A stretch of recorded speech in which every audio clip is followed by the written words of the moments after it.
Naeem, it's a pleasure to have you here. Good to be here. I think you have played both the ends of the spectrum. One is, you've been an entrepreneur, you have been an advisor to companies, and now you become a sage and you go and teach people how to become good entrepreneurs. And I worked at a large company. Started with working for Honeywell. That's right. I forgot to mention that. So there are so many things we can ask of you. One is, most important is because we are here where we have more professionals than entrepreneurs. They look at people who have become good entrepreneurs, and most of them, are immigrants, and they come to a place like Silicon Valley, good in technology, and then they have the guts to go and start their own enterprise. The biggest question, the $1 million question here is, at what stage in your life do you think you're ready to become an entrepreneur? And it's become a cliched question. But when you look at the profile here, these are professionals who have been here 10, 12, 15 years, 20 years. They have good expertise. They work in large corporations and small. They know that 1 or 2 or 3 ideas are good to go out and try, but they're still hesitating. How do you overcome that? So I think there are 3 issues which you bring up, which is good to look at. First of all, being an entrepreneur is not necessarily starting a company. Like I've worked at 7 startups, 4 as a CEO, and none of them are my idea. So it's not about having your own idea. So I think the key issues are, do you have an entrepreneurial mindset? An entrepreneurial mindset is very useful even in a large company and as well as in a startup company. So what is entrepreneurial mindset? And I think the way to look at that is a way, my favorite definition of entrepreneurship is pursuit of the opportunity with the resources you do not yet control. So it's a way, when you don't have the resources, how do you make things happen? So you have to think differently, you have to think creatively. That mindset can help you no matter what you do. And coming as a Desi guys, we had to be entrepreneurial to get out of the way and make things happen. So a lot of us are naturally entrepreneurial. Now the question is, what is the right time to take the plunge? Whether you're starting your own or you're joining an early stage startup, that's a plan just the same. And answer is that it's an interesting statistic. What is the average age of an entrepreneur in the US? And many people are surprised to find out is 37. So which means that many people are older than 37. The reason is that you have to work long enough in a domain to have enough domain knowledge and able to see the cracks where there's an unmet need or something could be improved before they can jump in. So of course you hear stories about Zuckerberg and Mark Andreessen, but these guys have been actually coding and working for 10, 12 years. They were started, so they had put their 10,000 hours into it, as Malcolm Gladwell calls it in The Outlier. So point is, you have to have deep domain expertise. So the profile you mentioned at SIPACON, these guys are ideal because they have worked 10, 12, 15 years in large companies. They have a true appreciation of the issues and problems. What they need is a little bit of the mindset change to say, can I capitalize on that? Can I make money on that? And that's the entrepreneurial mindset. The other challenge is if you talk to the entrepreneurs of the previous era, and going back 10, 12, 15 years, who have been so accomplished, they took the risk with their own money initially. At that time, funding wasn't so easily available anyway. But now there's funding, but still there's a challenge because now you have the angels who have been there, professional entrepreneurs before have made money, willing to take the risk with you. But it's a big part. Who's going to invest with you and why? So this is a common mistake. People always think that you have to raise money first.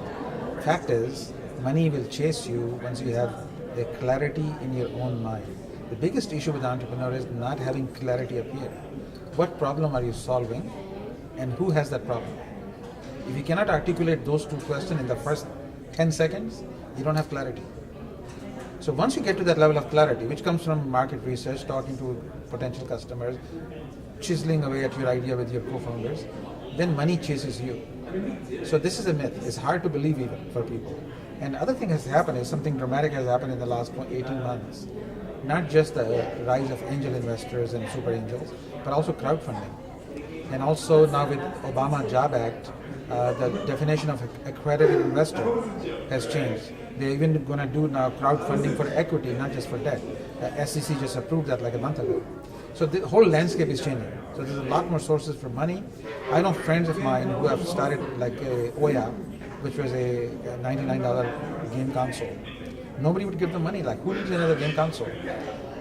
Kickstarter, they were going to raise $1 million. They ended up raising $8.5 million because people pre-purchasing, placing orders, and once they got the traction, now they raised 15 million from Kleiner Perkins. So landscape is changing. Learn the landscape. Come to events like this, understand what's going on. But it's very, very exciting time to be thinking about as well. What would be advice for the would-be entrepreneurs? If you were to come because you teach, are there really 3 or 4 points that they should be focusing on before they take the plunge? Is there a homework for them to do? Absolutely. So actually, in my book, 7 Steps to a Successful Startup, the subtitle is Essential Homework Before You Quit Your Day Job. By the way, this is available for free at naeemzafar.com.